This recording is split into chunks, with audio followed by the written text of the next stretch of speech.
Well, it looks like mages in the bot lane are here to stay for the rest of the season, even if it's going to be tuned back a little bit, which honestly changes expectations for that third and final qualifying spot to Worlds pretty substantially. So let's dedicate an episode to bot lane, shall we?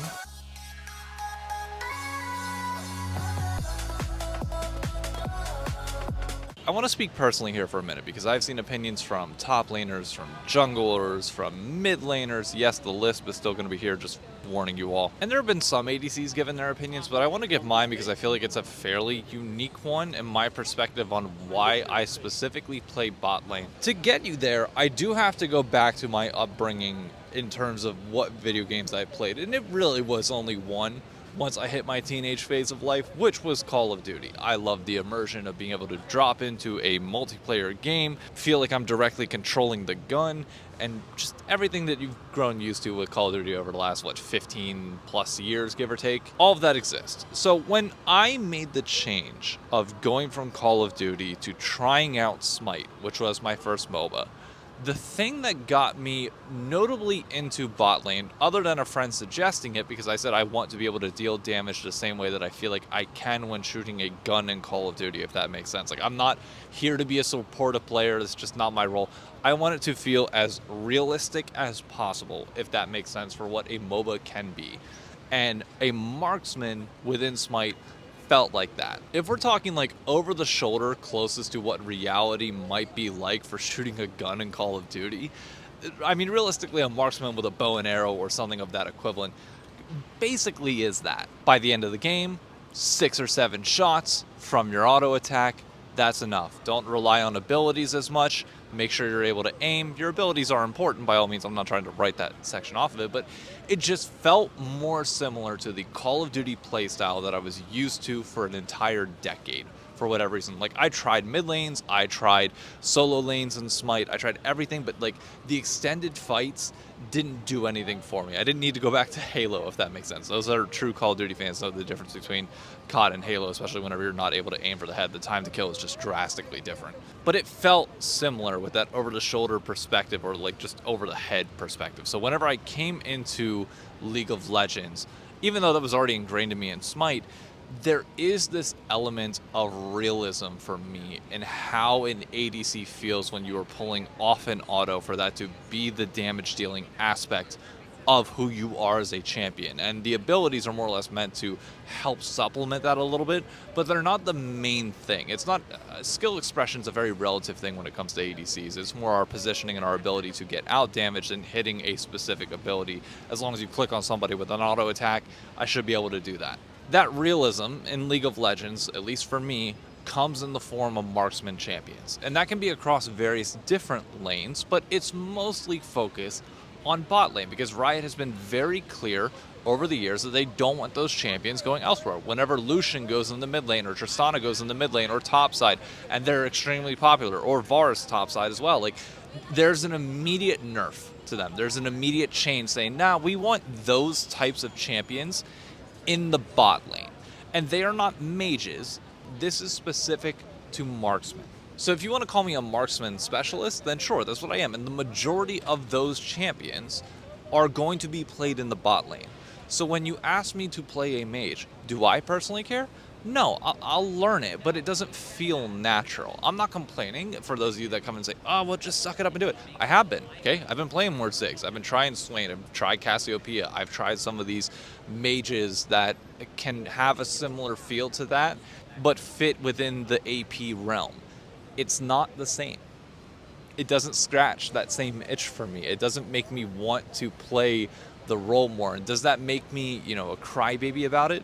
No, because I just accept if the role's evolving, then fine, but tell me where I'm supposed to fit for marksman, because it feels like the champions that I enjoy playing are dropping in terms of number. That feel is going away. So if you want me to not be in the bot lane because you want mages down there, fine, but like, allow me then to take marksman elsewhere, because I want more of those champions to be able to be played. Not my fault that Riot has always said that they should go in the bot lane. If I wanted to learn a mage, I would have learned mid, because that's what Riot said. Okay, if you want to learn a mage, that's where you're going. I get that being a marksman specialist does not fit into the necessary class of roles within League of Legends, but it was for a bit there. And that's just kind of how I feel on it. So I don't care where you want to send me, Riot. Just tell me where, as a marksman guy, I can get off the most amount of auto attacks possible for the highest damage, and that be the majority of what I do. Like, that's what I enjoy. Like, that's the utility that feels like, to me, shooting a gun in Call of Duty. And not just a sniper rifle either, because that, to me, like, a sniper rifle is more like your mages and your AP players who are relying upon an ability or that single shot of a sniper rifle to be able to do damage.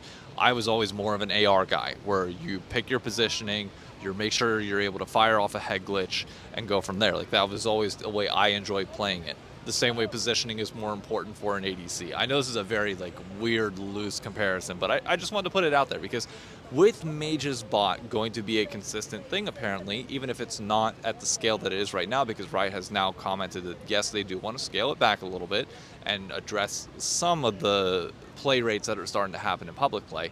This is going to have an effect on pro.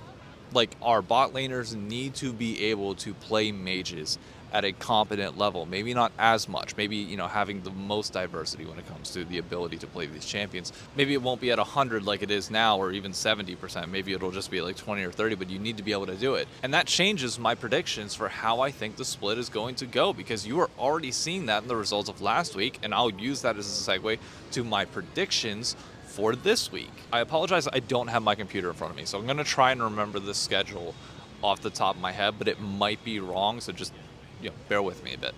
I believe the first matchup is C9 versus Dignitas, and this is probably like the most interesting one because FBI is like not a mage player. He's a Ziggs player. I've seen him play Ziggs quite a few times, but he's not a mage guy. Does the mage change my expectations for Dig as a team as a result of FBI's ability to play them? No.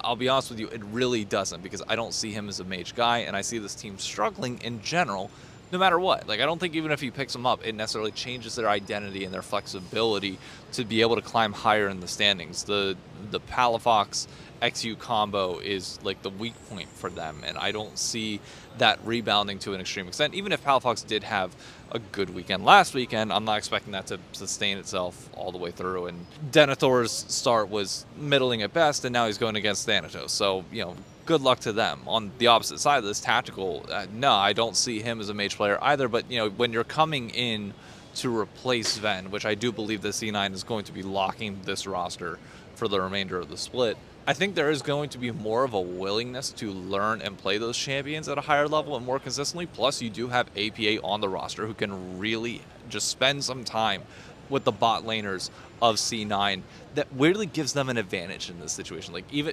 if they don't want to trade APA and APA is not playing, or APA, I don't know what's going to happen with that situation, but like, it just allows him the opportunity to coach some of these guys, or possibly sub in if need be, to play that role. So I think C9 is actually going to be positioned a lot better than most other teams, and it does worry me about my prediction of FlyQuest finishing above them. This week will be very telling in my opinion, but for now I'm going to go C9 2-0 over D.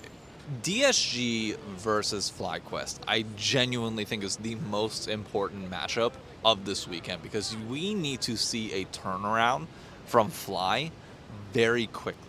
We need to see Masu be able to show some level of competency on these mages if he's going to play them, because the team just did not function when he was playing that style. I don't know whether he can pick it up, or whether they can kind of force Marksmen to be back more in the meta to get them a little bit better seeding going into playoffs, but like, a lot of the success of FlyQuest, in my opinion, hinges on the bot lane being incredibly stable and not falling massively behind. But they were getting shredded in lane, granted by Berserker last week, going against arguably the weakest bot lane in the entire league, and Sajed and Lions like should be a cakewalk for them. If they go down in these matchups, or you allow DSG to be close by courtesy of bot lane, then yeah, I'm going to sit here and say, like, okay, FlyQuest has some pretty big problems, and do they have time to fix it? Yes, but like, the meta's not going to change that much to the point where I think you are going to be able to overcome that whenever you have other teams with advantages already built in. I am still going to predict a FlyQuest 2-1 in the series, and it being messy, but I'm hoping throughout that series they build up confidence and it looks a little bit better, at least for the sake of my prediction of FlyQuest making it to Worlds, because dear God, I like, in this meta and how they look right now, I would put C9 above them, even if C9 didn't look great against TL. There was a big difference in how both C9 and FlyQuest lost, and it was just like, oh my God. Sentinels versus Lion. I mean, Berserker's the best ADC in the league by a wide margin. Shopify, I don't see as a team that has the ability to flex draft as much. So Lion just has better individual players, better flexibility within draft. So, like, do I see an angle for them to win this? No, not at all. For Shopify, we'll talk about you next week. Like, it just is what it is. And honestly, a similar thing for Sentinels. There's a lot of birds flying around right behind me, like trying to get food as a lady is feeding them. Don't feed the birds, please, for the love of God. But alas, here we are. Anyways, yeah, I see TL taking this one 2-0 based on the form that we saw last week. I do want to see a little bit more flexibility from Yon, see if he can play some of these mages. But if we're also going to commit to, hard playing the Marksmen and just being simply better and like outpowering the meta, then fine. It's a problem we'll deal with whenever international play comes. But for now, I would like to see something, and this is getting too many birds within my general vicinity to be comfortable with this. So let's walk for the rest of it, shall we? The only other thing that I want to mention to you all, or at least like a closing question that I asked on Twitter the other day, was that the budgets for next year in LoL esports are likely out, or not out, but they're being formed within the boardrooms right now. Okay, so I want to know from you all, what changes do you want to see for the LCS and beyond in 2027?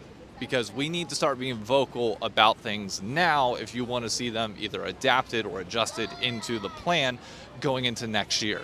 And this is going to be a big question I think is worth its own independent episode on the pit next Friday. Given that we're in the regular season, I have a ton of time to really just focus on like general topics like the ADC thing today. Because let's be honest, like the regular season matches, I see the viewership.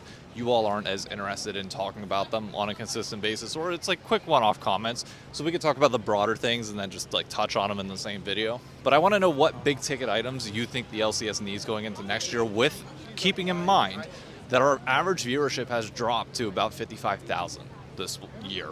So we're going to have even less money than we had this year, and there could be even more drastic changes to come for the LCS and beyond going into 2027. We have no clue. So give me your ideas, and we will spend an entire episode next week talking about what we think the future of the LCS should be, try and get on the same page, and make a list of some of the tangible pushes that we want to see, or at least that I can voice my opinion for, and we go from there. Anyways, I'll be back with co-streaming the LCS on Sunday, not tomorrow, because it will be my birthday. I'm going out, having a good time, 32, and never felt any better, to be honest. But that's going to be it for me. If you haven't done so already, be sure to drop a like on the video, subscribe, and I'll catch you around. Bye-bye.